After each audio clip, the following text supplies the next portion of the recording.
Gloire à Dieu, gloire à Dieu, gloire à Dieu. Donc, on va encore partager un nouveau message très important pour toi et moi, mon frère. Un message qui va te donner encore la foi, la confiance en Dieu.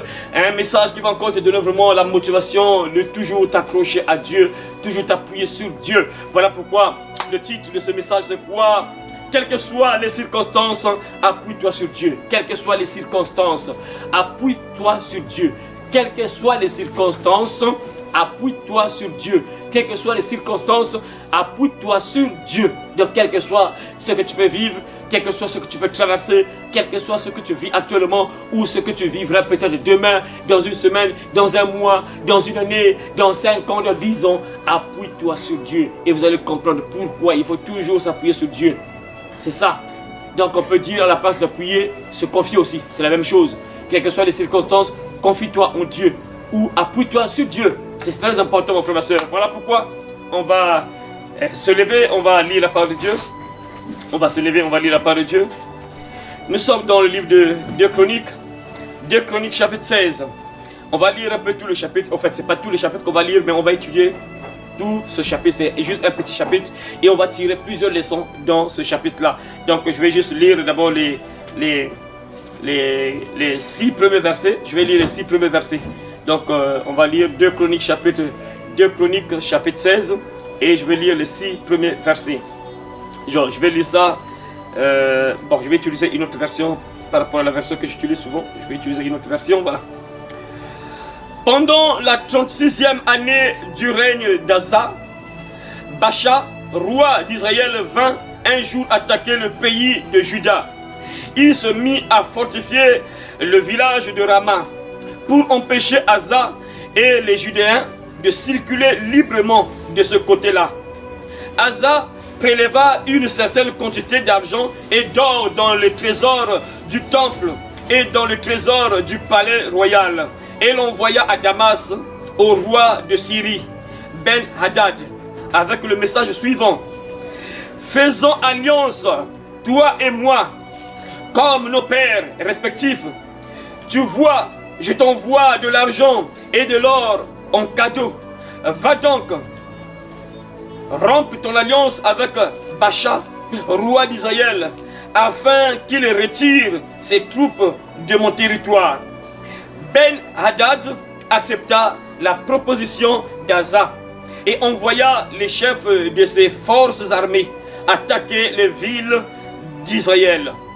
Ils prirent Ion, et ils prirent Ion, bon, dans la version c'est Ion, bon, dans l'autre version en fait c'est, je vais lire ça dans l'autre version, c'est verset 4, ils prirent, Ben-Hadad écouta le roi d'Asa et il envoya les chefs de son armée contre les villes d'Israël et il frappa Ijon. Ici c'est Ijon, mais ici il y a Ion. Bon, ici la version c'est Ion, ici c'est Ijon. Bon, donc ça dépend des versions, mais ici c'est Ijon, ici c'est Ijon. Voilà, Ion frappa Ion, Dan et Abel Maïm, ainsi que toutes les villes de Nephtali, où l'on entreposait des réserves. Verset 5. Quand Baasha apprit cette nouvelle, il interrompit les travaux et cessa de fortifier Rama. Verset 6. Le roi Asa emmena tous les Judéens et ils emportèrent les pierres et les poutres que Baasha avait rassemblées pour fortifier Rama. Et ils les utilisèrent pour fortifier les localités de Geba. De Geba, bon, ici c'est Geba, mais ici c'est Geba. Et Mispa. Amen. Amen. Merci, on va comprendre, on va lire tout le chapitre, mais là j'ai juste utilisé les 6 premiers versets, j'ai lu juste les 6 premiers versets. On va lire tout le chapitre jusqu'à 14, ça s'arrête à 14. Donc on va tirer plusieurs leçons. Bon, lorsqu'on a lu là, on n'a rien compris. C'est sûr que vous avez presque rien compris, il y a quel message là. Ok, ça c'est juste l'introduction, pour comprendre un peu le message. C'est ça. Pour comprendre un peu le message. Donc mes frères et sœurs, ici, il s'agit de quoi mes frères et sœurs? Donc, confie-toi toujours en l'Éternel, confie-toi toujours en Dieu. Donc là, c'est le roi Asa. Donc je vais expliquer parce qu'on a lu. Là, tu n'as pas trop compris. Ça veut dire quoi ça, tout ça? Voilà. Donc là, il y a 2 rois. On parle de 2 personnes, 2 rois. Le roi de Juda, et le roi d'Israël. Donc il y a 2 rois ici. On parle du roi de Juda et le roi d'Israël. Donc Asa c'est le roi de Juda. Et ils étaient en guerre avec le roi d'Israël. Donc, puisque la famille, ils étaient séparés. Donc, les 12 tribus d'Israël, là, ils s'étaient séparés. Après, ils faisaient parfois la guerre. Donc, les enfants d'un même père, après là, ils commençaient à faire parfois la guerre. Donc, ils avaient un conflit. Donc, le roi de Juda et le roi d'Israël. Donc, le roi de Juda, en question, c'est Asa. Asa. Le roi Asa. Et lorsqu'ils étaient en guerre, qu'est-ce qu'il va faire, mes frères et sœurs? Il va parler. Donc, il a pris l'argent, comme on l'a lu ici. Il a pris l'argent et il a donné à un roi. Le roi en question, c'est le roi Ben Hadad. Voilà. Donc le roi en question, Ben Hadad. Donc il y a trois rois, on parle de trois rois ici. Baasha, donc Baasha là, ça c'est le roi d'Israël. Et Ben Hadad, ça c'est le roi de Syrie. Le roi de Syrie. Et puis Juda, c'est Asa. Donc on parle de trois personnes, vous allez comprendre ça au fur et à mesure. Voilà, donc on parle de trois personnes ici. Retenez donc les trois noms là. Asa, ça c'est le roi de Juda. Et Baasha ou bien Bécha, l'autre version c'est Baasha. Ici c'est Baasha, roi d'Israël. Et puis Ben Hadad, ça c'est le roi de Syrie. Donc Asa était en guerre avec Bécha, donc le roi d'Israël. Il était en guerre avec lui.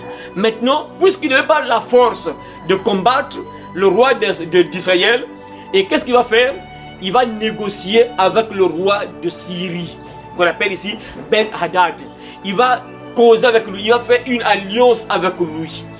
Il est en guerre, donc le roi Asa est en guerre avec le roi Baasha, voilà, Baasha, le roi d'Israël, il est en guerre avec lui. Maintenant, puisqu'il n'était pas trop fort, il va faire une alliance avec le roi de Syrie, qu'on appelle ici quoi? Ben Hadad. Vous allez comprendre beaucoup de leçons tirées, très importantes pour toi et moi. Il y a beaucoup de leçons tirées dans cette histoire-là. Donc, il fait l'alliance avec le roi là parce que le roi là était puissant. Il avait la force, il était puissant. Et il va faire l'alliance avec lui et en disant quoi? Va rompre l'alliance. Parce que le roi en question était en alliance aussi avec le roi d'Israël. Il va dire que, écoute, va rompre l'alliance. Va rompre l'alliance avec lui. Va rompre l'alliance avec lui. Donc, vous voyez, est-ce que vous comprenez? Je suis en guerre, par exemple, avec cet enfant-là. Je suis en guerre avec cet enfant-là. Maintenant, j'appelle, par exemple, la sœur ici. La sœur là, en fait, la sœur là est en alliance aussi avec lui. Donc je suis en guerre avec cet enfant-là. Et la sœur là est amie aussi avec cet enfant-là. Maintenant, puisque je suis en guerre avec cet enfant-là, mais l'enfant là est plus fort que moi, maintenant je vais négocier avec la sœur là qui est amie avec cet enfant en question. Je vais négocier avec elle. Écoute-moi, prends de l'argent. Elle va rompre l'alliance avec lui. En fait, c'est soit comme ennemi avec lui, quoi. Soit de mon côté, soit donc de mon côté. Ne sois plus avec lui, soit de mon côté. Pour que je puisse le vaincre. Parce que moi je suis pas fort. Je suis en train de combattre, mais il est plus fort que moi. Et qu'est-ce que je fais moi? Je vois par exemple la sœur. Je dis, la sœur, puisque tu es ami avec lui, écoute, je te donne l'argent. Romps l'alliance avec lui. Donc sois plus ami avec lui. Sois de mon côté afin que je puisse le vaincre. Est-ce que vous suivez l'histoire? Vous comprenez, non? Voilà, pour bien comprendre ça, parce que si on passe seulement comme ça, vous n'allez pas trop comprendre. Donc c'est ce qui se passe. Donc il y a trois personnes. Donc trois personnes, il y a deux qui sont en conflit. Donc le roi d'Israël et le roi de Juda, ils sont en guerre. Maintenant, le roi d'Israël est ami avec un autre roi. Maintenant, celui-là, donc moi par exemple, le roi de Juda, je suis en guerre avec le roi d'Israël. Et le roi d'Israël est ami avec un autre roi, le roi d'Assyrie. Maintenant, le roi de Syrie et d'Assyrie. Et moi, qu'est-ce que je vais faire? Je vais faire l'alliance avec lui pour combattre avec l'autre. C'est ça, en fait, pour bien comprendre. Est-ce que vous comprenez? C'est bon, non? Vous comprenez? Voilà, c'est ça. Voilà. Et donc la suite, donc Ben Hadad écouta le roi Asa, et il envoya les chefs de son armée contre les villes d'Israël. Donc après, donc il a fait l'alliance avec le roi en question, le roi d'Assyrie. Il va faire l'alliance avec le roi d'Assyrie et le roi d'Assyrie en question va faire la guerre contre les enfants d'Israël. Il va faire la guerre contre les enfants d'Israël. Donc il a négocié avec le roi d'Assyrie qu'on appelle Ben Hadad. Et il va combattre le Ben Hadad, envoie son armée pour combattre maintenant le roi d'Israël. Et il a vaincu le roi d'Israël. Et après, la suite c'est quoi? Lorsque Bécha l'a pris, il cessa de bâtir Rama et interrompit ses travaux. Le roi Asa occupa tout Juda et emportait les pierres et le bois que Bécha employait à la construction de Rama. Et ils sont servis pour bâtir Geba et Mistba. Voilà, ok. Ça c'est l'introduction. Maintenant les leçons vont venir à bientôt. On va commencer à tirer les leçons. Je vais faire comme un résumé. Un résumé. Donc, trois personnes sont en guerre. Pas trois personnes, deux personnes sont en guerre. Et parmi les deux personnes là, il y a une personne qui est amie avec une nation puissante, la Syrie. La Syrie.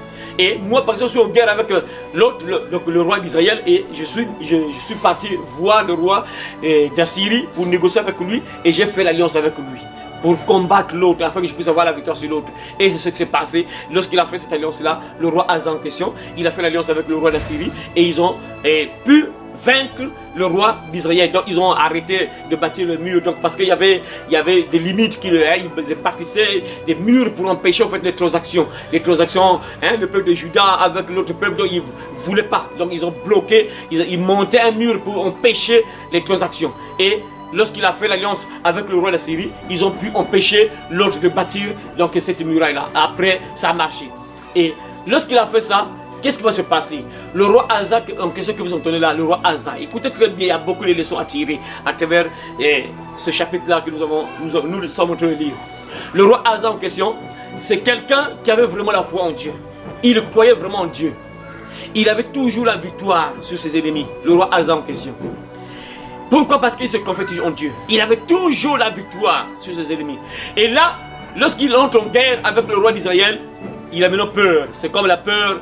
Il n'a plus confiance en Dieu. Et qu'est-ce qu'il va faire? Il va faire l'alliance avec le roi de Syrie pour combattre le roi d'Israël. Ça veut dire quoi déjà? Ça veut dire qu'il perd la confiance envers Dieu. Il avait souvent la victoire sur ses ennemis. Il avait toujours la victoire sur ses ennemis. Le roi Asa, il avait toujours la victoire sur ses ennemis. Parce qu'il avait la foi en Dieu. Il mettait sa foi en Dieu. Sa confiance en Dieu. Voilà pourquoi le titre de ce message, quelles que soient les circonstances, confie-toi toujours en Dieu. Tu dois toujours te confier en Dieu, quelles que soient les circonstances. Appuie-toi sur Dieu. Quel que soit ce que tu vas vivre, tu dois toujours t'appuyer sur Dieu. Et lui, il avait toujours la victoire. Maintenant, arrivé à ce niveau-là, lorsqu'il y a eu guerre, et qu'est-ce qu'il va faire? Il va faire l'alliance avec le roi de la Syrie. Il avait comme peur, peut-être on peut dire peur. Parce qu'il y a des moments parfois, c'est ce qui se passe aujourd'hui avec beaucoup de gens. Vu le problème, vu la situation, la personne parfois perd la confiance en Dieu. La personne ne croit plus en Dieu. La personne n'a plus espoir. Ah là, Dieu ne va rien faire. Ah non, non. Là. Et la personne parfois soit a peur et commence à chercher de l'aide ailleurs. Commence à abandonner Dieu. Alors que c'est la personne parfois qui avait, lorsqu'il y avait un problème, la personne cherchait Dieu. La personne entre en prière, mais jeûne, prière. Mais lorsqu'il y a un problème qui arrive là, le problème parfois, il se dit que non, ça dépasse mon niveau. Et la personne oublie carrément Dieu et commence à chercher d'autres appuis. Commence à chercher de l'aide ailleurs. Et c'est ce qui se passe avec ce roi Asa en question là. Voilà pourquoi vous allez maintenant écouter la suite. Écoutez maintenant la suite, mes frères. C'est là que vous allez comprendre maintenant que c'est dangereux, mon frère, ma soeur. Si tu t'appuies sur Dieu, tu as vu la main de Dieu, et après un jour, un problème arrive, tu commences à oublier Dieu. C'est pas bon, mon frère. Écoutez maintenant le verset 7. Écoutez, mes frères. Dans ce temps-là, Anani, le voyant, donc le prophète, Anani, le voyant, alla auprès d'Asa, roi de Juda, et lui dit: parce que tu t'es appuyé sur le roi de Syrie, parce que tu t'es appuyé sur le roi de Syrie, et que tu ne t'étais pas appuyé sur l'Éternel ton Dieu, l'armée du roi de Syrie s'est échappée de tes mains. On commence à tirer les leçons petit à petit. Là, on est de partir petit à petit. Vous voyez, mes frères, ce qui se passe là. Le roi Asa, le roi de Juda là, avait toujours la confiance en Dieu. Il s'appuyait toujours sur Dieu. Lorsqu'il y avait un problème, il s'appuyait toujours sur Dieu. Mais là, lorsque la guerre déclenche, qu'est-ce qu'il fait? Il cherche de l'aide ailleurs. Il commence à s'appuyer sur le roi de Syrie pour venir le secourir. Et Dieu, dès qu'il voit ça, il envoie un prophète. Ah Seigneur, que Dieu nous aide. Que Dieu nous aide, hein, mes frères. Comme j'ai souvent l'habitude de le dire à tout moment, mes frères et sœurs. Tu es un enfant de Dieu, un véritable enfant de Dieu. Tu te bats à suivre Dieu. Mes frères, quand tu déconnes là, Dieu va te parler. Dieu va toujours parler. Quand tu fais quelque chose de pas bien, Dieu va toujours parler par ses prophètes. Toujours. Vous voyez mes frères, quand je vous dis que non, les prophètes que vous voyez là, il y a presque plus de vrais prophètes. Il y a presque plus de vrais prophètes. Ça n'existe presque plus, mes frères. Ils sont rares, les vrais prophètes. Regardez là. Le roi là, mes frères, regardez, suivez très bien. Il y a beaucoup de leçons à tirer. Ce roi là, il s'appuyait toujours sur Dieu. Et là, la guerre déclenche. La guerre est déclenchée. Et qu'est-ce qu'il va faire? Comme il a eu peur, là, ils sont trop puissants. Le roi d'Israël est trop puissant. il va chercher de l'aide ailleurs. Il va négocier avec le roi de Syrie. Ah, écoute, rompe, hein, brise l'alliance avec lui. Sois donc de mon côté. Et il donne l'argent. L'or, l'argent, il a donné l'argent. Il lui a remis ça. Et le roi l'a entendu. Ok, c'est bon. Il est maintenant venu de son côté, à son côté. Et dès que Dieu voit ça, Dieu est en colère. Dieu n'a pas aimé ça. Pourquoi? Parce qu'il s'est appuyé sur une personne. Le roi Asa en question. Le roi de Juda là. Et au lieu de s'appuyer sur Dieu, il s'appuie sur une personne. Il va trouver, chercher du secours vers le roi de Syrie. Et Dieu s'énerve. Mes frères, suivez très bien pour comprendre que oui, vraiment, c'est-à-dire que quand tu es vraiment un vrai prophète, tu vas toujours voir ce que le peuple fait. Le vrai prophète, quand un enfant de Dieu déconne, il fait quelque chose de pas bien. Le vrai prophète va toujours voir ça, il va parler. Bien sûr, Dieu va révéler ça au vrai prophète et le vrai prophète va parler. Voilà pourquoi mes frères et sœurs, vous voyez qu'il y a peu de vrais prophètes, ils sont rares.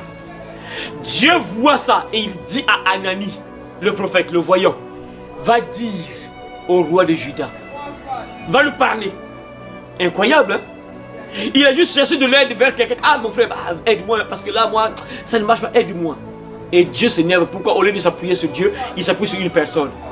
C'est très important, mes frères, vous allez comprendre, mes frères, pourquoi Dieu s'énerve, parce que c'est très dangereux. C'est quand tu fais ça, c'est une manière de dire à Dieu qu'en fait, c'est comme si tu te dis que notre Dieu ne peut rien faire. Dieu ne peut pas résoudre ton problème. Voilà pourquoi mon frère, ma soeur, c'est pas bon. Il faut toujours s'appuyer sur Dieu, quel que soit ce que tu traverses, quel que soit ce que tu vis, tu dois toujours garder confiance en Dieu. Ne perds jamais confiance en Dieu. Dieu ne nous rejette jamais. La plupart des cas, c'est nous qui rejetons Dieu. La plupart des cas, c'est nous qui oublions Dieu, alors que Dieu ne nous oublie jamais. Quel que soit ce que tu traverses, Dieu te voit, il voit ce que tu vis. Il attend juste que tu lui parles, il veut que tu lui parles. C'est ça. Regardez là, Dieu parle à Anani, va lui parler, va lui dire. Pourquoi? Parce qu'il ne s'est pas appuyé sur Dieu, il s'est appuyé sur une personne, le roi de Syrie, pour remporter la victoire. Ce peuple-là, mes frères, le peuple de Dieu là, à chaque fois, lorsqu'il partait en guerre, la plupart des cas, il consultait toujours Dieu avant même de partir en guerre. Avant de partir en guerre, il demandait toujours la volonté de Dieu. Seigneur, nous allons entrer en guerre. On va monter contre tel pays. On va monter contre tel pays. Est-ce qu'on aura la victoire? Est-ce qu'on aura la victoire? Ils avaient toujours l'habitude de consulter Dieu avant de partir en guerre. Et lui là, il s'appuyait souvent sur Dieu. Hein. Et là, lorsque la guerre se déclenche là, qu'est-ce qu'il fait? Il s'appuie sur le roi de Syrie pour lui venir en aide. Et Dieu n'a pas aimé ça, mes frères. Regardez mes frères, nous avons entendu mes frères. Le roi, Anani plutôt, le prophète Anani va parler pour dire quoi? Dans ce temps-là, Anani, le prophète, le voyant, alla auprès d'Asa, roi de Juda, et lui dit, parce que tu t'es appuyé sur le roi de Syrie, et que tu ne t'es pas appuyé sur l'Éternel, ton Dieu, l'armée du roi de Syrie s'est échappée de tes mains. Donc en fait, c'est-à-dire que c'est comme si Dieu lui dit que, écoute, tu es en train de boiter, hein, tu as pris un bâton pour te servir d'appui, hein, pour que tu puisses bien marcher. Écoute, maintenant à partir de maintenant, le bâton qui est brisé. Je vais maintenant voir comment tu vas marcher. Tu t'es appuyé sur le bâton, non? Pour marcher. Ok. Maintenant là, je brise le bâton en question. Maintenant, je vais voir comment tu vas maintenant marcher. Puisque tu as mis ta confiance sur le bâton. Au lieu de mettre ta confiance en moi, tu t'es appuyé sur ce bâton-là. Là, je brise ce bâton-là. Maintenant, je vais voir comment tu vas marcher. C'est comme ce que Dieu veut dire ici. L'armée de Syrie qui s'est échappée de tes mains. Donc, il ne sera plus avec toi. Et qu'est-ce qui va se passer, mes frères et sœurs? Écoutez la suite, mes frères. Les Éthiopiens, les Libyens, ne formaient-ils pas une grande armée avec les chars et une multitude de cavaliers? Et cependant, l'Éternel les a livrés entre tes mains parce que tu t'es appuyé sur lui. Dieu est en train de parler à Asa, le roi de Juda. Les Libyens, les Éthiopiens. Donc, vous voyez, il y avait même les Éthiopiens là sont les Noirs, hein? L'Éthiopie, l'Afrique. Donc l'histoire biblique peut se passer en Afrique. Hein? C'est bizarre, hein? Les gens parfois qui combattent seulement les Noirs. Et la Bible, c'est pour les Blancs. Ah, c'est malheureux. Hein? Jésus s'est réfugié où? En Afrique. C'est en Afrique? Non, pas Éthiopie. Quel pays? Quel pays? Parlez. Là où Jésus s'est réfugié, lorsqu'il était enfant, qui connaît? Lorsqu'il était enfant, parce qu'on voulait le tuer, et le roi voulait tuer les enfants, il était où? Non, où est-ce qu'il s'est caché? Où est-ce que Jésus s'est caché? Hein? Voilà, félicitations à ma Marie. Ça c'est bien ça, félicitations. En Égypte, en Afrique. Il est parti en Égypte. Il y a un ange qui est venu, l'ange est venu parler à Joseph, prends l'enfant, va en Égypte parce que Hérode veut tuer l'enfant. Et on a emmené Jésus en Égypte. Donc en Afrique. L'Afrique a gardé Jésus. Jusqu'à un certain âge, après il est encore reparti. Vous voyez mes frères et sœurs. Donc ici, la Bible dit c'est quoi Dieu est en train de parler au roi Asa. Vous voyez mes frères, c'est très important que tu mettes ta confiance en Dieu. Il ne faut jamais perdre confiance en Dieu. Il ne faut jamais t'appuyer sur une personne. Il faut que tu te confies en Dieu. Dieu va rappeler à Asa en question. En lui disant quoi? Ah, les Éthiopiens et les Libyens ne formaient-ils pas une grande armée avec des chars et une multitude de cavaliers? Et cependant l'Éternel les a livrés en tes mains parce que tu t'es appuyé sur lui. Dieu a dû le rappeler à Asa en question. Ça veut dire que c'est quelqu'un qui s'appuyait souvent sur Dieu. Il avait beaucoup confiance en Dieu, Asa en question. Il avait toujours confiance en Dieu. Donc il a combattu les Éthiopiens et les Libyens. Il formait une grande armée avec des chars, comme l'armée d'Égypte là qui était vraiment crainte. L'armée d'Égypte, on blague pas avec l'Égypte. Donc ici on a dû le rappeler Asa, le roi Asa en question. Ah, mais un jour tu étais en guerre contre les Éthiopiens, contre les Libyens, mais c'était une grande armée, une forte armée, mais Dieu t'a donné la victoire. Mais pourquoi tu t'es maintenant appuyé sur le roi de Syrie? En fait, c'est ce que Dieu a dû le rappeler à Asa, le roi Asa en question. Pourquoi tu t'es appuyé sur le roi de Syrie? Alors que dans le passé, les Éthiopiens, les Libyens étaient en guerre contre toi. Ils étaient forts, ils avaient des chars. C'était une armée très puissante. Mais Dieu t'a donné la victoire contre eux. Maintenant, pourquoi aujourd'hui tu t'es appuyé sur le roi de Syrie? Vous voyez donc que c'est là où Dieu s'énerve. Vous voyez donc ça veut dire que Dieu n'aime pas qu'on puisse lui manquer confiance.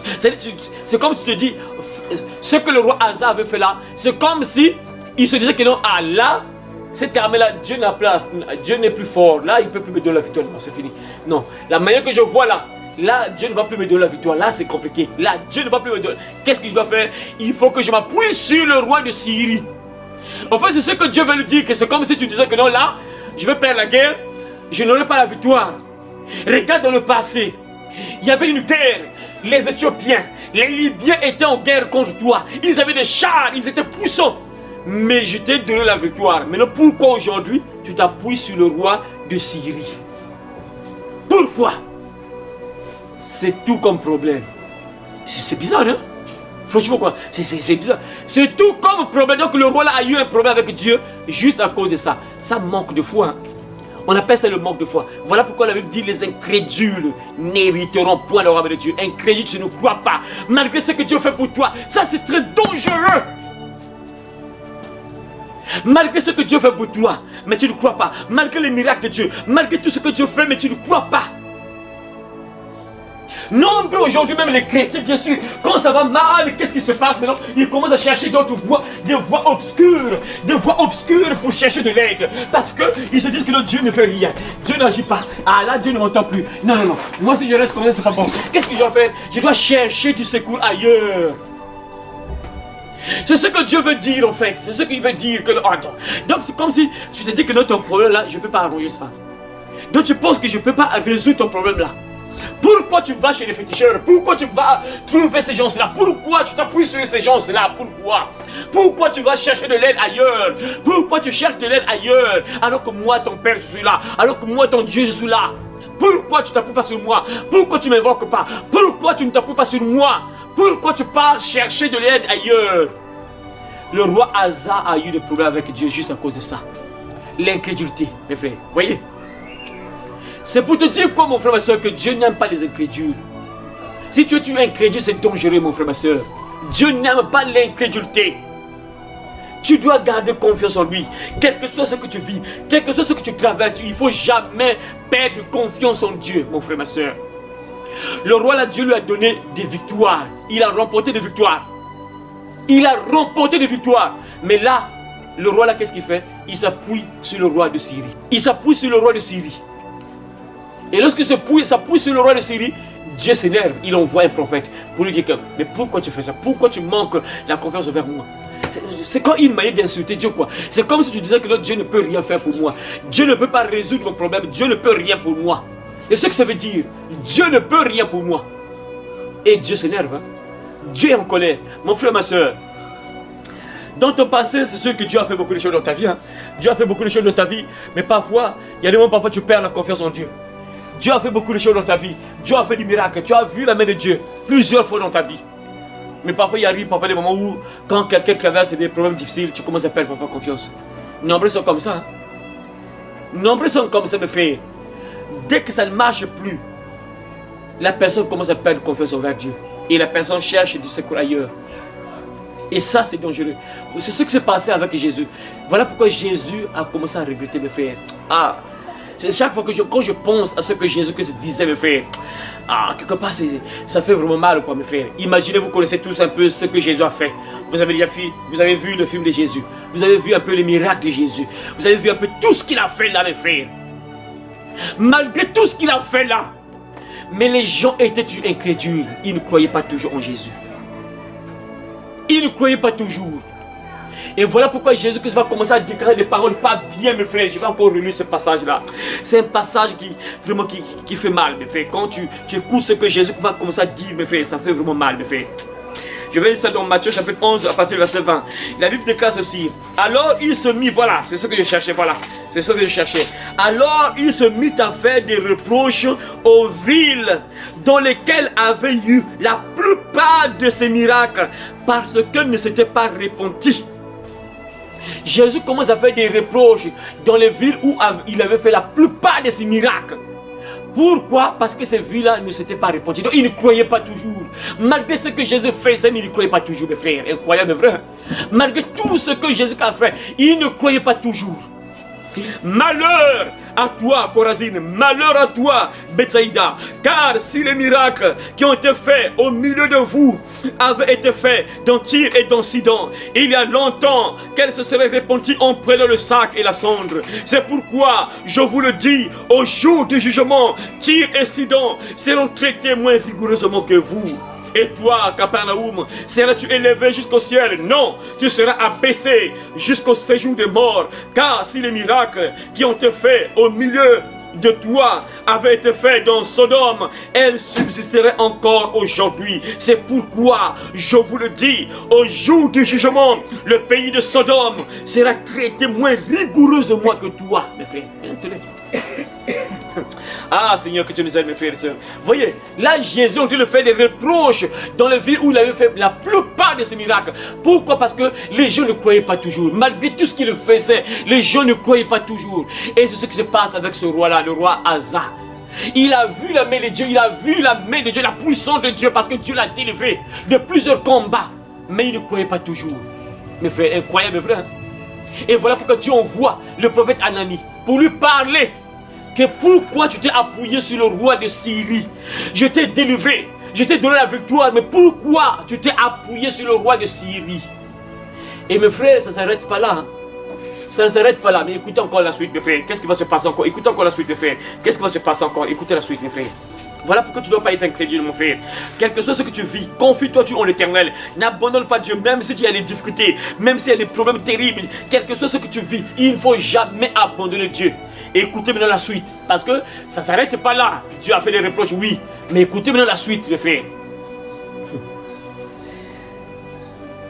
Car l'Éternel, voilà, donc, verset 9. Car l'Éternel étend ses regards sur toute la terre pour soutenir ceux dont le cœur est tout entier à lui. Tu as agi en insensé dans cette affaire, car dès à présent, tu auras des guerres. Tu as agi en insensé, tu as agi en fou. Je recommence à partir du verset 8. Les Éthiopiens, les Libyens, ne formaient-ils pas une grande armée avec des chars et une multitude de cavaliers?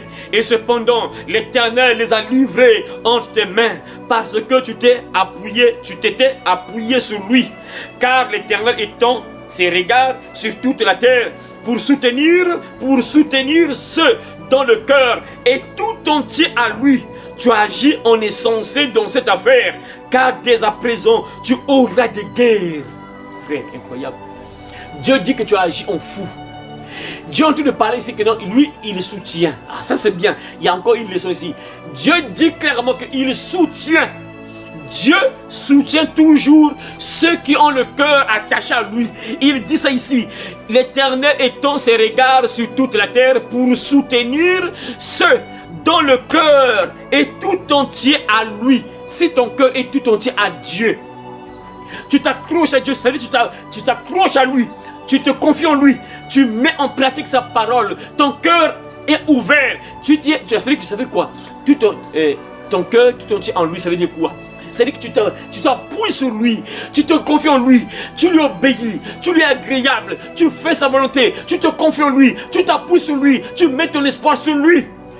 Dès que tu es comme ça, quand tu es comme ça, la Bible déclare que Dieu soutient toujours ces personnes-là.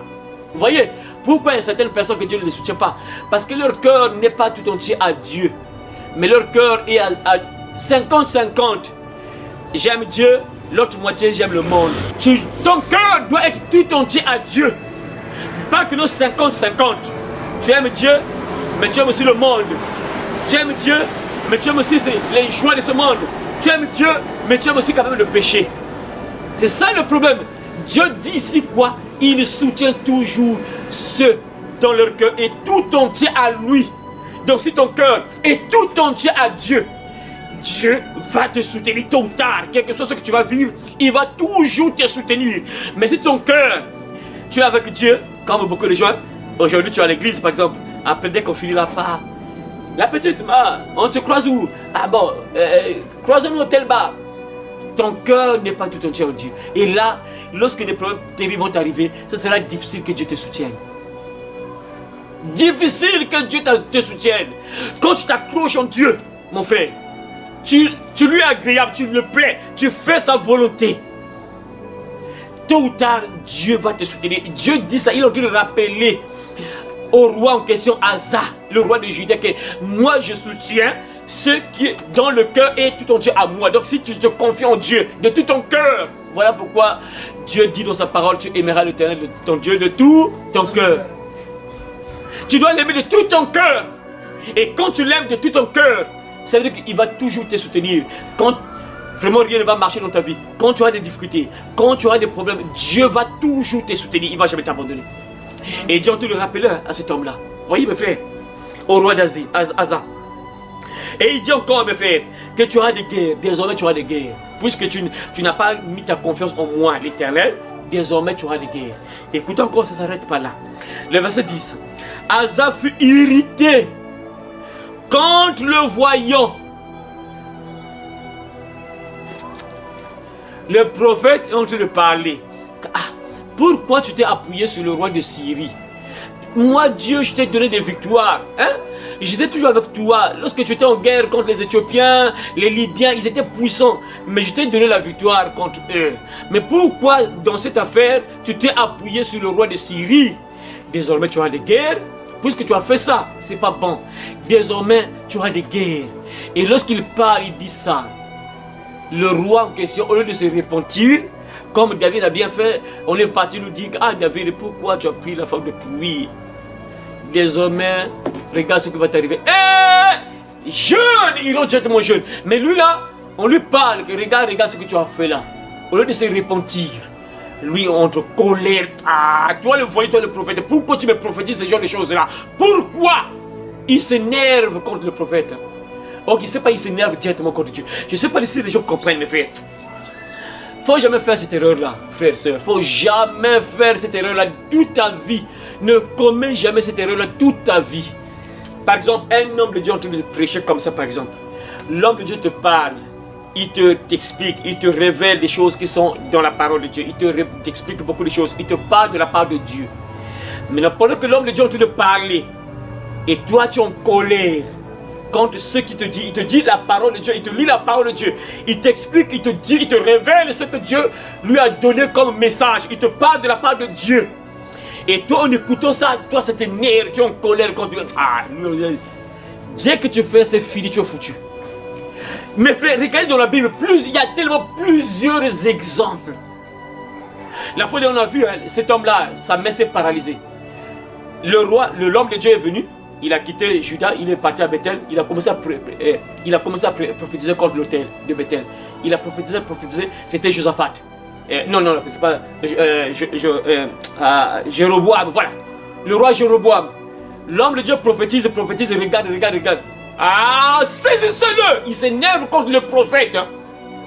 Et lui, il a eu la mal chose aussi. Te parle, la main se paralyse. Mais qu'est-ce qui m'arrive? S'il te plaît, prie pour moi. Prie pour moi, s'il te plaît, prie pour moi. La main était paralysée, bloquée. Moïse également même chose. Même sa sœur Myriam parle contre Moïse. Tu vois, lèpre, pas. On a donné la lèpre à Myriam, sa propre sœur. Mais Dieu pouvait avoir même dit, ah bon, comme c'est sa propre sœur, bon, là, je sais pas trop grave. Sa propre sœur, la sœur de Marie, de Moïse. Dieu frappe Marie de lèpre. En dehors d'elle, il y a d'autres corps qui sont morts. Dieu les a enterrés vivants. Pourquoi ils ont juste mal parlé de Moïse et de Dieu. Dieu a ouvert la terre, pas ils sont entrés sous terre. Il y a tellement plusieurs exemples, frères et sœurs. Là, le prophète Anani lui parle de la part de Dieu. Ah, écoute ce que Dieu me dit. Lui, mais toi tu sors d'où? Voilà pourquoi je vous dis toujours, à tout moment je vous répète ça. Un véritable homme de Dieu, il ne sera jamais aimé. Ça n'est pas vraiment totalement comme j'explique. Un véritable homme de Dieu, prophète, quand je dis homme de Dieu, tout le monde, prophète, apôtre, docteur, évangéliste, pasteur. Un véritable homme de Dieu, il ne sera pas bien, il ne sera pas beaucoup aimé. Peu de gens vont l'aimer, la plupart des gens vont le détester. Dans la Bible, on a assassiné les prophètes, on les a tués, mes frères. Mais pourquoi? Parce que le prophète vient dévoiler le péché. Il vous parle de la part de Dieu et les gens n'aiment pas ça. Voilà pourquoi quand tu vois un homme de Dieu célèbre, star, il y a un problème, mes frères. Il y a un véritable problème. Même Jésus lui-même, on l'a assassiné, on l'a tué. Maintenant, toi, prophète, homme de Dieu, le star partout, on ne parle que de lui, tout le monde l'aime. Il y a un problème, ça veut dire qu'il n'est pas un homme de Dieu. Beaucoup de probabilités qu'il soit un fils du diable. Les véritables hommes de Dieu sont toujours détestés, on ne peut pas les aimer. Là, il y a tellement beaucoup d'exemples de la Bible. Il y a même d'autres, même par exemple, l'autre prophète, Michée. On l'a même mis en prison. Hein. On l'a mis en prison. C'est-à-dire qu'il y a un roi, c'est parce que j'ai oublié le nom du roi en question, il partait en guerre. Après, ils ont dit qu'on doit consulter quand même Dieu pour savoir un peu si on aura la guerre. Après, ils ont appelé un peu les prophètes, les faux prophètes. Les faux prophètes sont venus devant le roi, ils ont commencé à prophétiser du bien envers le roi. Maintenant, le roi l'a dit que c'était Josaphat, je crois, mais Josaphat, si je ne me trompe pas. Si je ne me trompe pas, c'est Josaphat. Il va dire, ah, mais il n'y a pas un autre prophète par qui on peut consulter Dieu. Et on va trouver, oh non, il y a Michée, mais maintenant ils étaient deux rois, il y avait deux rois. Maintenant il y a un qui va dire qu'il y a aussi Michée qui est là, mais il ne prophétise que les malheurs. Je ne l'aime pas parce qu'il ne prophétise que rien de bon, il ne prophétise rien de bon, il est comme le mal. Les gars, bon, on va l'appeler quand même. Maintenant les gens sont partis l'appeler. Après on leur dit, écoute, viens prophétiser au roi. En tout cas, tu sais non, tous les prophètes qui sont là-bas sont en train de prophétiser du bien du roi. Donc toi aussi viens. Dis la même chose, hein. Tout le monde te le dit, roi, va, tu auras la guerre, tu vas remporter la guerre, vas-y, tu auras la victoire, vas-y. Et on va dire à Michée, va. Mais tous les prophètes sont en train de prophétiser la victoire. Donc toi aussi, va dire même chose, que tu auras la victoire. Michée, puisqu'il est un véritable homme de Dieu, il dit que ok, je vais partir, mais je vais dire ce que Dieu va me dire. Arrivé là-bas, il commence d'abord, il fait de semblant. En tout cas, vraiment, vas-y, tu auras la victoire, tout ça, tu auras la victoire. Maintenant, le roi, là, c'est comme s'il a réversé. Hein? Comme s'il a... non. Toi, combien de fois je t'ai dit qu'il faut toujours me dire la victoire, la vérité? Combien de fois je t'ai dit qu'il faut toujours me dire la vérité? Dis-moi la vérité. Et c'est là où Michée dit que non, bon. En tout cas, si tu vas là-bas, tu n'auras pas la victoire. Je vois Israël dispersé. Vous voyez, je vous ai dit quoi? Il me prophétise, il rien de bon, toujours le mal. Mes frères, Michel, on le saisit là, on le met en prison, mes frères. Il y a beaucoup de les Jérémie ont été mis en prison, mes frères. On déteste les vrais prophètes, les vrais hommes de Dieu sont jamais aimés. La majorité des gens les détestent. Peu de gens les aiment.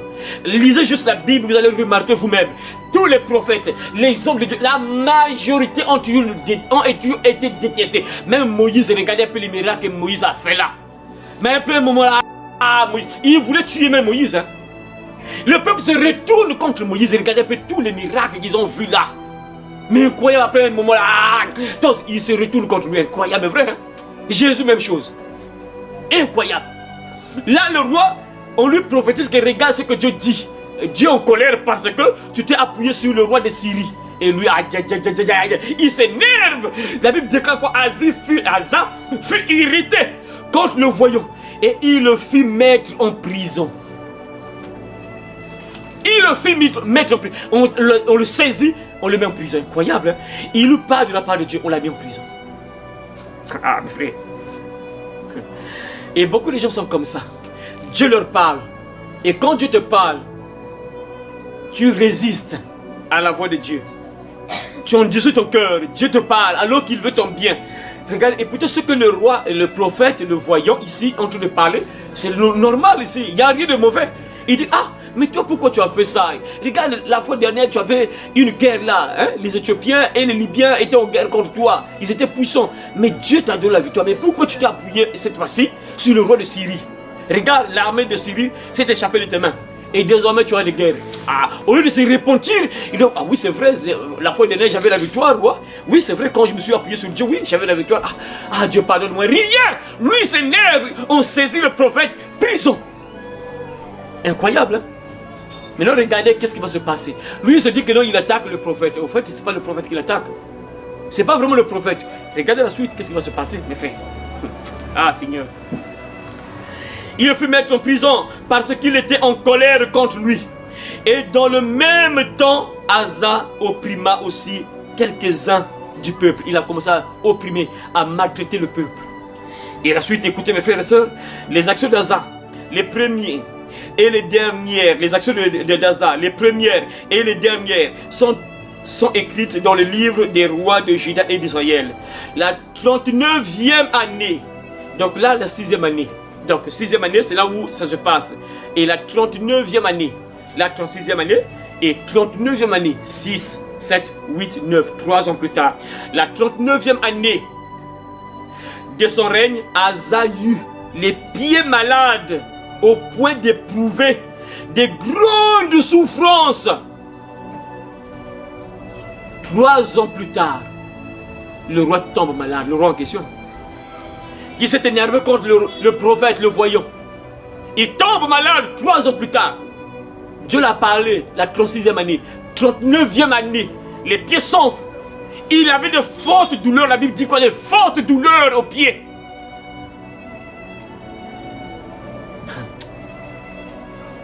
Voyez mes frères, il ne faut jamais abandonner Dieu. Quel que soit ce que tu vas traverser, confie-toi toujours en Dieu.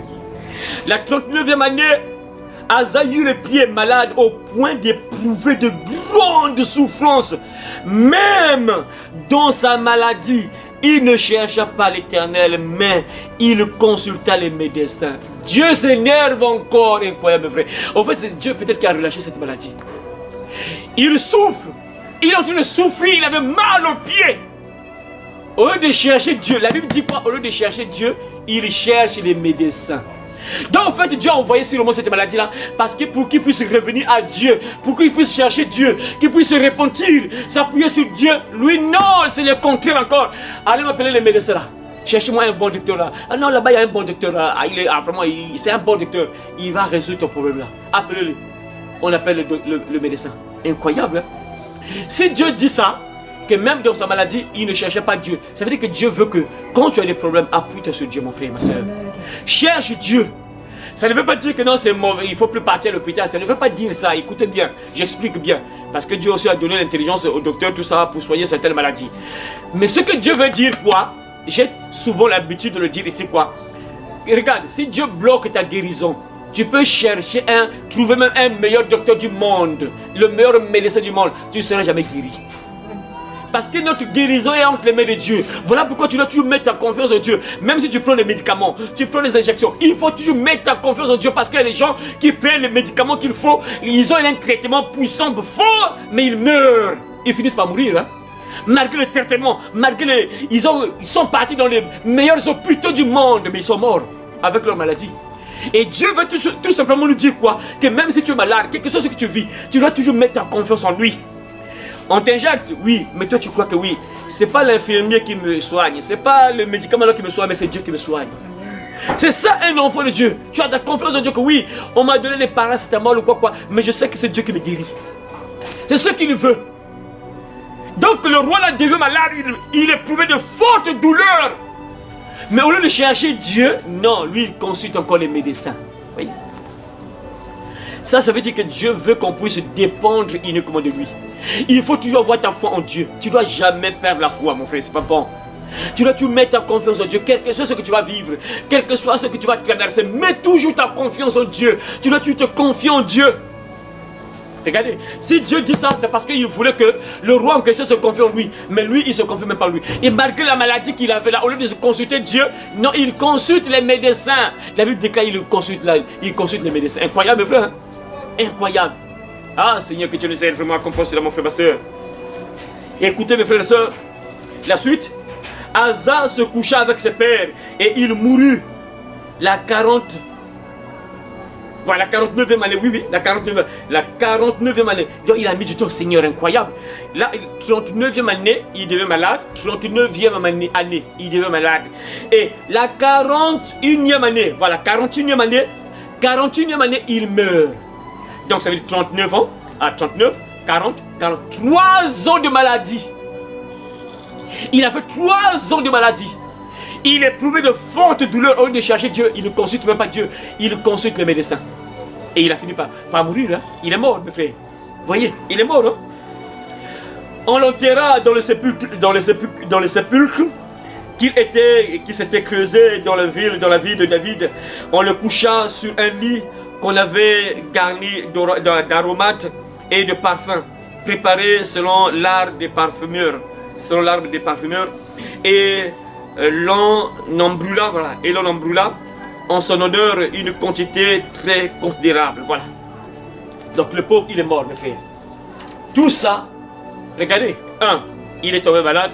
2, il est mort tout simplement parce que il s'est détourné de Dieu. Il n'a plus mis sa foi en Dieu. Au début, il avait toujours sa foi en Dieu.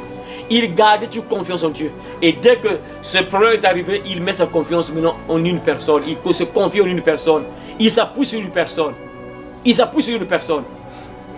Et là, Dieu s'énerve. Et au lieu de se repentir, Dieu envoie le prophète. Dieu a vu ce qu'il a fait là. Dieu envoie un prophète. Et au lieu de se repentir, non, il ne se répand pas. Ça veut dire quoi, mon frère, ma soeur? Il y a des fois, parfois, Dieu te parle sur certaines choses que tu fais. À chaque fois que les hommes de Dieu prêchent la parole, à chaque fois qu'on prêche, on dit parfois certaines choses, on te révèle parfois ta vie, on te dit parfois certaines choses que tu fais qui ne sont pas agréables devant Dieu. Et Dieu veut que tu te répandes, Dieu veut que tu abandonnes ça. Et tant que tu vas endurcir ton cœur, ça ne sera pas bien. Lui, on l'a parlé, et Dieu voulait qu'il puisse se repentir. Qu'il puisse demander juste par ah oui c'est vrai, ah Seigneur pardonne-moi, oui c'est vrai, la fois dernière je me suis confié en toi et tu m'as donné la victoire, mais là j'ai fait l'erreur de me confier sur une personne, c'est pas bon, ah papa pardonne-moi, non. Lui il s'énerve contre le prophète, hein. Il s'énerve contre les prophètes qui lui prophétisent ce qu'il a fait de mal. C'est comme aujourd'hui, beaucoup de gens sont en colère contre les hommes de Dieu. On te parle de ton péché et la personne s'énerve, ah, cet homme là aussi je le déteste, comme Michel, cet homme là je le déteste, il me prophétise rien de bien. Il me prophétise uniquement le mal. Voyez? Alors que Dieu veut ton bien. Il veut que tu reviennes à lui. Il veut que tu te confies en lui. Voilà pourquoi Dieu va dire dans Jérémie chapitre 17 verset 5. Écoutez pour terminer ce que Dieu dit. Jérémie chapitre 17 verset 5. Voici ce que l'Éternel dit. Voici ce que l'Éternel dit. Celui qui éloigne son cœur de moi. Celui qui éloigne son cœur de moi. Qui met sa confiance dans les hommes. Qui met sa confiance dans les hommes. Et cherche sa force dans les moyens humains. Et cherche sa force dans les moyens humains. Qu'il soit maudit. Qu'il soit maudit. Vous entendez? C'est-à-dire quand tu détournes ton cœur de Dieu, comme ce roi-là, il a fait quoi? Il est parti chercher de l'aide vers une personne. Il est parti s'appuyer sur une personne. Et Dieu dit qu'il soit maudit. Vous voyez? Là, le prophète de Jérémie dit ça. Ainsi parle l'Éternel. Maudit soit l'homme qui se confie dans l'homme, qui prend la chair pour appui et qui détourne son cœur de l'Éternel. Donc, quand tu t'appuies sur une personne, tu es maudit. Vous voyez, mes frères? Il y a des... Mes frères, regardez. Ah, Seigneur. Je vais expliquer ça parce que tu vas sûrement te dire que, ah, mais attends. Mais quand, par exemple, mon enfant était malade, je dois demander quand même de l'aide aux membres de la famille, tout ça. Je dois demander de l'aide. Hein? J'appelle mon oncle, j'appelle mes frères, j'appelle mes soeurs, j'appelle papa, j'appelle maman, tout ça, pour me venir en aide, tout ça. Donc ça veut dire que tu t'appuies sur ton papa, sur ta maman, tes frères, tes soeurs peut-être. Maintenant, comment Dieu dit maudit soit, ça veut dire quoi ça? Regardez. Ça veut dire quoi? Je vais expliquer ça. Regarde. Quand tu te confies pas en l'Éternel, c'est-à-dire que regarde, Dieu a la capacité d'endurcir même le cœur de ton père. Hein. Tu as un problème compliqué. Ton père, par exemple, a des moyens, mais tu ne sais pas qu'est-ce qui se passe. Tu lui parles de papa, mais j'ai besoin, par exemple, de 500 pour acheter tel médicament. Mais papa a l'argent, il a beaucoup d'argent. Mais à l'instant, subitement, papa dit, ah, j'ai pas l'argent. Mais pourquoi? Parce que Dieu l'a endurci ton cœur. Pourquoi? Parce que tu t'es pas confié en Dieu. Tu ne mets pas ta confiance en Dieu, tu ne le cherches pas. Tu t'appuies pas sur Dieu que Seigneur aide-moi, Père. Papa, regarde mon problème. Seigneur, regarde ce que je vis. Regarde ce que je traverse. Si tu ne te confies pas en Dieu, tu te dis que bah, j'ai pas besoin de Dieu. Bon, papa, maman, aide-moi tout ça. Dieu peut endurcir le cœur de ton père et ton père ne vient pas à ton aide. Hein. Il te laisse comme ça. Voilà pourquoi tu te confies en Dieu. Mets ta confiance en Dieu. Premièrement, Dieu. Tu ne dois pas mettre ta confiance sur tes moyens humains, les moyens humains, donc ton intelligence, oh, bah, moi, je suis un ingénieur, hein, bon, je vais faire tel projet, ça va réussir. Parfois, ça ne va pas réussir. Hein. Quand tu te confies sur ton intelligence, là, ça ne va pas réussir. Je bénis le Seigneur parce qu'il y a des gens parfois, hein, il y a des gens qui sont intelligents à l'école, mais tu vas voir qu'il prie beaucoup. Il est intelligent, mais toujours prier. Avant même de faire l'examen, il va trouver l'homme de Dieu. Ah, homme de Dieu, je suis venu à la prière. Il y a même d'autres qui comprennent l'importance de Dieu. Avant de faire rentrer les dossiers, il va trouver l'homme de Dieu. Ah, l'homme de Dieu, vraiment, il est tombé d'aller déposer les dossiers. Je viens pour une prière. Tu vois, ça, c'est la personne qui sont confiés en l'Éternel. Même si la personne est intelligente, mais la personne sait. Ah, comme les enfants, là, regardez. Et Dieu merci parce qu'elle est admise. Lorsqu'elle faisait l'examen, et elle est venue avec les deux, ils sont venus à deux là. La nuit là, je me rappelle la nuit là, ils sont venus à deux là, ils étaient à deux là. On est venu pour la prière. Ah, tu vois. Ça, c'est ce que Dieu veut. Mais la petite pouvait dire que ah, moi, j'ai pas besoin de Dieu. Elle est intelligente, on sait tous qu'elle est intelligente. On peut dire qu'elle est bonne. Mais elle comprend que non, moi d'abord c'est Dieu. Elle est venue avec son ami là, ils sont venus à deux là. Ah, on est venu avant le faire le 7. Elle est venue avec son ami. Les deux sont venus là, prière. Tu vois, et ça, la personne est bénie. Tu es là, tu es béni. Là, c'est la bénédiction qui tombe sur toi. Et c'est le verset 7. Le verset 7 dit le contraire maintenant. Dieu dit le contraire. Béni soit l'homme qui se confie dans l'Éternel et dans l'Éternel et l'espérance. Quand tu te confies en l'Éternel, la Bible dit tu es béni. Quand tu fais le contraire, tu es maudit. Vous voyez? Et c'est ce que ce roi-là a fait. Il s'est confié sur une personne. Il n'a pas mis sa confiance en Dieu. Et on a vu les malheurs. C'est quoi? Il est tombé malade, après il est mort. Vous voyez? Voilà pourquoi, frères et sœurs, quel que soit ce que tu vas vivre, ce que tu vas traverser, appuie-toi sur Dieu. Tu as un problème, tu as une difficulté. Parle à Dieu avant d'aller toquer même les portes. Est-ce que vous comprenez ça un peu? Vous comprenez ça? Tu parles à Dieu, par exemple, je te donne un exemple. Je te donne un exemple. Bon. Par exemple, pour ceux qui sont en train de voyager, par exemple, hein, tu es en train de voyager. Tu as acheté, par exemple, le billet, mais il te manque peut-être les frais d'hébergement. Là où tu vas arriver là-bas, tu dois déjà payer la caution. Donc tu dois payer la caution parfois 2 mois, hein, 2 mois parfois ou 3 mois. Il y a d'autres parfois c'est 2 mois, il y a d'autres parfois 3 mois. Tu dois déjà payer. Mais tu as acheté déjà, tu as le billet, c'est bon, tout est bien. Il te reste juste parfois juste l'argent de la maison. Tu dois payer déjà la caution là-bas. Maintenant, tu n'as plus l'argent de la caution. Et tu as besoin de secours. Tu vas demander à quelqu'un, ton père, maman, oncle, ami, connaissance, tout ça, pour qu'il t'aide. Parce que tu n'as plus rien. Il te manque de l'argent pour payer la caution. Une personne qui se confie en l'Éternel fait quoi? Papa, Seigneur, il me manque le billet. Ah, j'ai le billet, mais il me manque l'argent de la maison. La caution, il me manque la caution, papa. Mais je sais que, Seigneur, tu peux m'orienter, tu peux ouvrir des portes, papa. Je sais que tu vas faire un miracle, papa. Je sais que tu vas agir. Papa, tu vas toucher le cœur des gens qui vont me venir en aide. Papa, tu te confies en Dieu. Tu parles. Et lorsque tu vas appeler quelqu'un, ah, oncle, mais là vraiment, il me manque 20 000 pour la caution de la maison là-bas, il me manque 20 000. Tu vas pas comprendre, papa. Tu as l'argent. C'est ça la personne bénie. Quand tu te confies à l'Éternel, c'est pas que mon père a beaucoup d'argent, mon oncle là il est riche, hein, bon, je vais partir l'appeler là, je vais partir lui demander de l'aide. Arrivé là-bas parfois, ton oncle a un problème compliqué parfois. Pas, ça ne marche plus. Il fait des calculs que oui, j'allais t'aider là, mais d'abord ça d'abord.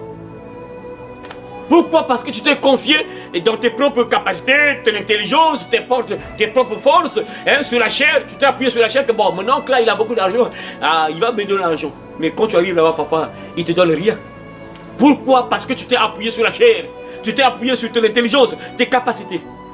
Et nombreux n'avancent pas. Pourquoi? Parce qu'ils s'appuient sur leur capacité. Ah, moi, je suis intelligent. Moi, je suis ingénieur. J'aurais toujours le travail. Je vais travailler. Vas-y. Parfois, tu toques là, ça ne marche plus. Tu es intelligent, ingénieur, mais ça ne marche pas. Tu toques là, rien. Tu toques là, rien. Tu toques là, rien. Jusqu'à ce que parfois la personne parle dans l'église. Ah, bah oui. Ah, que Dieu aide pitié de moi. Ah, là, parfois pas. Dieu ouvre la porte. Tu fais comme ça, pas, ça marche. Voyez, mes frères et sœurs. Donc, mon frère, ma soeur, tu dois te confier en l'éternel. Tu dois mettre ta confiance en Dieu. Toujours mettre ta confiance en Dieu. Tu dois toujours t'appuyer sur Dieu, mon frère. Quel que soit ce que tu vas traverser, quel que soit ce que tu vas vivre, toujours mettre ta confiance en Dieu. Que Dieu t'aide à comprendre cela. Que Dieu te bénisse et qu'il bénisse sa parole au nom de Jésus. Amen. Allez par tout le monde et prêchez la bonne nouvelle à toute la création. Celui qui croira et qui sera baptisé sera sauvé, mais celui qui ne croira pas sera condamné. Cette bonne nouvelle du royaume sera prêchée dans le monde entier pour servir de témoignage à toutes les nations. Alors viendra la fin.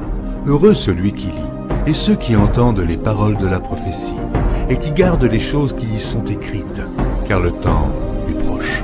Ces paroles sont certaines et véritables.